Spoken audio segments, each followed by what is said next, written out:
자, 우리는 올해 초에 HLB 그룹주가 이 미국의 베이스모어의 30% 지분을 인수를 해서 최대 주주로 등극한다는 얘기를 들었습니다. 자, 이 카트티 이 치료제라는 이 항암제인데 이 항암제가 굉장히 꿈의 치료제로 알려질 만큼 좋은 치료 효과를 갖고 있다는 얘기들이 있죠. 이제 문제는 약가가 너무 비싸기 때문에 의료보험 적용이 안 되는 이런 상황이라 사실 이걸 의료보험 적용해달라는 호소들이 꽤 많고 또 그거에 대한 좋은 기사들이 몇 가지 있어서 HLB 그룹에도 좋은 얘기가 되지 않을까 해서 살펴보려고 합니다. 이게 이제 올해 4월 달 얘기죠. HL 그룹이 이제 26일 미국 카트티 치료제 개발사인 베리스모 테라퓨틱스의 지분 인수 자금을 납입 완료했고 베리스모의 최대 주주로 올라섰다고 이렇게 올해 4월 달에 이런 얘기들이 있었습니다. 쉽게 얘기하면 HLB 그룹이 베리스모 테라퓨틱스를 인수한 거죠. 그러면서 이제 최대 주주로 이제 올라가게 되는 이렇게 된 거죠. 이 HLB 그룹의 미국 펜실베니아 의과대에서 이 키아카라고 있어요. 이거를 개발한 마이클 빌론 박사가 세포와 바이러스 치료제 생산 시설인 CVPF의 책임자 도너드 시걸 박사라고 다수의 바이오 벤처 인큐베이팅을 진행한 브라이언 킴 등이 공동 창업자로서 지분을 보유하게 됩니다. 이 우선적 권리까지 이제 HLB는 다 갖고 있는 이런 상황까지 돼 있는데 카트티 부분 최다 특허를 보유한 펜실베니아 대학도 5.72% 지분을 보유하고 있고 HLB 그룹은 지분 투자에 대한 우선적 권리까지 보유하고 있기 때문에 향후 지배력을 더 확대할 가능성도 열어놨습니다. 이게 올해 이 봄 얘기죠. 이 카트티는 차세대 이 면역 치료제로서 좀 각광을 받고 있어요. 이 베리썸의 이제 이 키아카 이리킬가 될 것 같은데, 자, 세계 최초로 승인된 카트티 치료제 킴리아의 개발팀이 참여해 현재 전임상 마무리 단계에 있는 카트티 치료제로서 자연 상태와 유사한 복수 수용체 구조에 기반하고 있기 때문에 약화와 확장성을 높일 수 있는 차세대 면역 치료제라고 합니다. 자, 쉽게 얘기하면 이 카트티 치료제는 이제 아시는 분들은 꽤 잘 아시는데 이 꿈의 항암제라고 그래요. 꿈의 항암제라고 그래가 실적으로 저 의학 박사가 아니니까 얼마나 좋은 효과가 있는지는 모르지만 어쨌거나 꽤 좋은 효과가 알려져 있는 걸로 의학계에서도 자 이렇게 보고 있습니다. 이 그 카트티 치료제가 이제 우리나라에서 이제 허가를 받았는데 이렇게 보시면 이게 21년도 3월 달이죠. 세계 최초 카메라 이 키메라 항원 수용체 T세포 카트티 치료제 킴리아가 국내에서 허가를 받았습니다라고 이렇게 얘기가 있었고 이게 이제 환경 바이오 인사이트 이제 출처고 이거 관련해서 그때 잠깐 우리나라 에클론이라든가 이렇게 카트티 치료제 관련주들이 있어요. 이 종목들이 꽤 크게 올라갔던 걸로 제가 알고 있습니다. 식약처가 한국 노바티스가 허가 신청한 킴리아주를 첨단 재생 바이오법에 따른 제1호 첨단 바이오 의약품을 허가했다고 일라 밝혔고요. 이 카트티는 금방 말씀드린 대로 수용체 부위 암세포 표면의 특징적인 항원 인식 부위를 융합한 유전자를 환자의 T세포에 도입한 것이라고 합니다. 암세포의 이 표면항원 특성으로 인해서 공격하는 기능을 갖는데 조금 부작용이 덜하고 효과가 상당히 좋은 걸로 이렇게 일단은 의학계에서는 평이 나 있죠. 근데 이제 문제는 약값인데, 이 사실 효과에 비해서 약값이 너무 비싸긴 사실 25억은 심리화 가격이 이렇게 많은데 카트테 치료제 약값도 굉장히 만만치 않습니다. 자, 얼마 전에 국민청원 게시판에 이런 글들이 많이 올라와 있는데 이 기사는 이제 한국일보에 출처고요. 잠시 그 내용을 한국일보라고 들어보시면 되는데 우린 중요한 내용만 좀 살펴보게 되면 사실 약값에 대한 문제가 좀 있는 거죠. 너무 비싸다 보니까 사실 의료보험이 안 되면 크게 효과가 없고 치료를 못 받는 이런 상황이 돼 있습니다. 자, 이 척수성 근위 축중이라고 있는데 이 척수성 근위 축중이 유전자 결핍이나 돌연변이로 인해 근육이 점점 쪼그라드는 유전 질환이라고 합니다. 국내에서는 매년 30명 정도가 이 희소 질환을 갖고 태어나지만 대부분 이제 이 두 돌도 되기 전에 전부 다 목숨을 잃는다는 거죠. 근데 이거를 치료할 수 있는 기가 막힌 꿈의 치료제가 있습니다. 자, 있는데 이 졸겐스마라고 하는데 이게 다행히 주사 한 번만 맞으면 척수성 근위 축중을 거의 완치하는 기적의 신약인 돌겐스마가 지난 5월 판매 승인을 받았죠.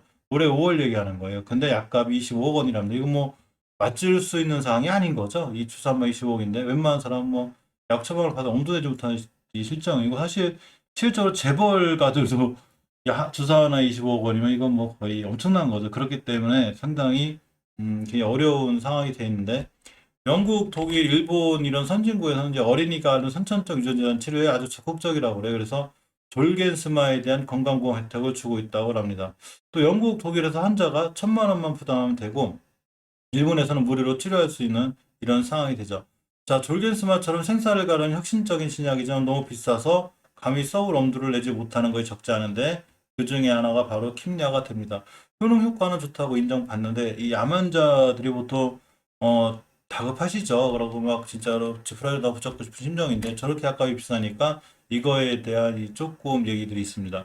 자, 이래만 처음 혈액암 환자의 53%가 완치될 수 있어서 꿈의 항암제로 불리는 바로 킴리아인데 이 킴리아도 약값이 5억 원이나 든다고 그래요.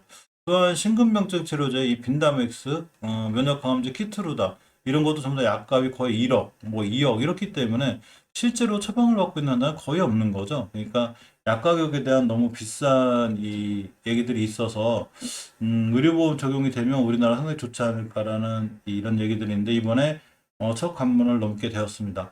그러니까 HLB가 투자해놓은 베리스의 카트티 이런 거 관련해서 우리나라 식약처에다 승인해 놓은 상태인데 카트티 킴리아 카트티 치료제를 승인했다는 거죠. 이 승인받은 이 카트티가 의료보험 적용을 받게 되면 어쨌거나 이쪽 시장들이 조금 더 활성화되고 좋아질 수 있는 그런 상황이 돼 있기도 합니다. 얼마 전 약사공론이란 이 기사를 본 적이 있는데 이 어제죠. 이게 킴리아 등 이 초고가 이 급여 등재가 지연이 제약사 탓이란 이런 얘기를 하셨습니다. 이 관련 기사들은 이제 네이버 약사 공론 킴리아 치면 나오고요. 건강사료는 약사의 건약이라고 그래요. 그러니까 대충 여기 내용을 살펴보면 너무 비싼 게 이제 제약회사 때문에 그렇다는 얘기들을 좀 하고 있는 거죠. 그래서 국제사회가 좀 연대해야 된다 이런 내용의 글자를 담고 있습니다. 자, 킴리아나 아까 말씀드린 킴리아, 졸긴스마 등 이 초고가 약품에 대한 원활한 급여 등재를 위해서 국제사회가 연대할 필요성이 있다는 주장을 했습니다. 이 의약품의 가격이 천정부지로 치솟고 있는 상황에서 개발사들이 환자를 볼모로 비대칭적인 가격 결정 구조를 유지하고 있는 가운데 정부에서는 강제 실시나 국제연대를 고민해 볼다고 이렇게 지적하고 있는 거죠. 사실 너무 비싸다 보니까 이제 이 많은 좀 다급한 환자들이 치료를 못 받는 게 좀 안타까운 거죠. 이 건약에 따르면 저 건강사회를 위한 약사의 건약에 따르면 백혈병 치료제인 킴리아는 미국의 공공연구기관에서 처음 연구하기 시작된 카트티 방식의 치료제라고 하고 이거는 공공영역에서 20년도 더 된 기술이라고 합니다. 미국 주립대학인 펜실베니아 대학 연구소에서 개발한 치료제로 공공기관에서 연구되고 개발되었음에도 상업적 이익이 오로지 제약회사들이 가져가고 있다는 것이 이제 이 건약의 주장이고요. 실제로 킴리아 같은 카트티 방식의 치료제 비용도 나라별로 굉장히 틀리다고 합니다. 이 점이 좀 신기하죠. 이 킴리아 가격이 다 틀리다고 그래요. 우리나라에서는 5억 원 정도 되는데, 자, 미국은 5에서 70만 달러. 이 차이가 좀 많이 나죠. 50만 원에 70만 달러 한다는 얘기죠. 중국이 7만 달러, 인도는 2만 달러라는 거죠. 그러니까 이런 가격의 치료가 가능한데 가격 결정 구조가 합리적이지 않다는 이런 생각들도 하고 있게 됩니다. 자, 서울경제 왕혜나 기자님의 이 출처고요. 이 건보 킴리아가 자 건보 적용 첫 관문을 넘었다는 얘기들이 있습니다. 한번 링크 타라도 보시고요. 이렇게 이제 약가 결정 과정에 제약사 같은 이제 신청을 하면 건보심이죠. 건강보험 시사평가원에서 120일 내에 이제 평가를 하게 되는데 그 급여 기준 설정 이런 게 좀 된 것 같아요. 지금 여기까지 진행이 됐는데 그 다음에 건강보험공단에서 약가 협상에 들어가고 보건복지부가 이제 건강보험정책심의위원회를 열고 약가를 고시하게 되고 이렇게 이제 건강시험 평가 이렇게 진행이 되는데 지금 요게 좀 상당히 좀 진행이 한 단계를 넘어섰다는 좋은 소식이 있어서 천만 다행입니다. 자, 18일 업계에 따르면 건강보험심사평가원이 지난 13일 암질환 심의위원회 암질실을 열고 킴리아에 대한 급여 기준을 심의했습니다. 암질심은 한국 노바티스가 신청한 두 가지 적응증인 급성 림프우선 백혈병과 비만성 거대 피세포 림프종에 대해 식품의약품안전처의 허가사항과 동일하게 건보 급여 기준을 설정했다고 합니다. 즉 여기에 있는 건보 급여 기준 이걸 설정했다는 얘기죠. 그래서 이게 하나하나 다 진행이 되면 이렇게 약가 협상이 이루어지고 이렇게까지 갈 수 있는 약가 고시까지 갈 수 있는 이런 상황이 되죠. 아까 말씀드린 대로 약 가격이 굉장히 비싸요. 킴리아는 이 이제 국내에 아까 말씀드린 대로 첨단 재생 바이오법을 허가받은 1호 이제 키메라원 수용체인데 단 1회 투여로 환자의 장기 생존 및 관해 효과를 기대하고 있습니다. 이거 완전 관해 굉장히 좋더랬죠 이게. 물론 완전 관해까지는 아닌데도 어쨌거나 장기 생존 및 관해 효과를 기대할 수 있는데 국내 대상 환자가 200여 명, 근데 이 약값이 1인당 4억 6천만 원이기 때문에 굉장히 부담이 되죠. 일본도 좀 이게 보험이 적용이 돼서 인하가 됐어도 역시 3억 3,900만 원 수준이라고 합니다. 이렇게 이제 약 가격이 이제 비싸다 보는데 보여서 굉장히 걱정을 했는데 일단 1차 관문을 통과해서 굉장히 나름 다행이고요. 자, 이제 향후 건보 등재 과정에서도 재정 문제가 중요한 기준으로 정해요. 당연하죠. 재정 문제가 당연히 걸릴 것 같고 암지심은 너무 킴리하는 이제 심평원 약제급의 평가인의 급여 적정성 심사 건보공단과 약가협상, 보건복지, 건강보험정책 심의위원회를 통과해야 됩니다. 그래서 구체적인 재정 분담 내용은 향후 약가협상 단계에서 논의될 걸로 보이고 이 과정이 보통 4에서 5개월 걸린다고 그래요. 그러면 내년은 돼야 이 예상할 걸로 예상이 되는데 그러니까 지금 급여 기준 설정 요게 된 거죠. 그러니까 비용 효과성 평가도 해야 되고 급여 적정성 평가, 임상적 요소 이거 세 개 이걸 나머지 다 충족한 다음에 약가 협상이 이루어지고 이렇게 약가 고시 이런 게 4, 5개월 걸린다 이런 얘기가 됩니다. 어쨌거나 건강보험 적용이 잘 돼서 많이 고통받는 하는 분들이 이게 잘 치료가 됐으면 하는 개인적인 바람도 있고 HLB의 이 카트티 치료들도 결국 이러한 카트티에 대한 의료 적용하고 이런 새로운 이 신약 개발에 대한 좋은 소식이 이 HLB 급제도 좋은 영향을 미쳤으면 하는 생각입니다.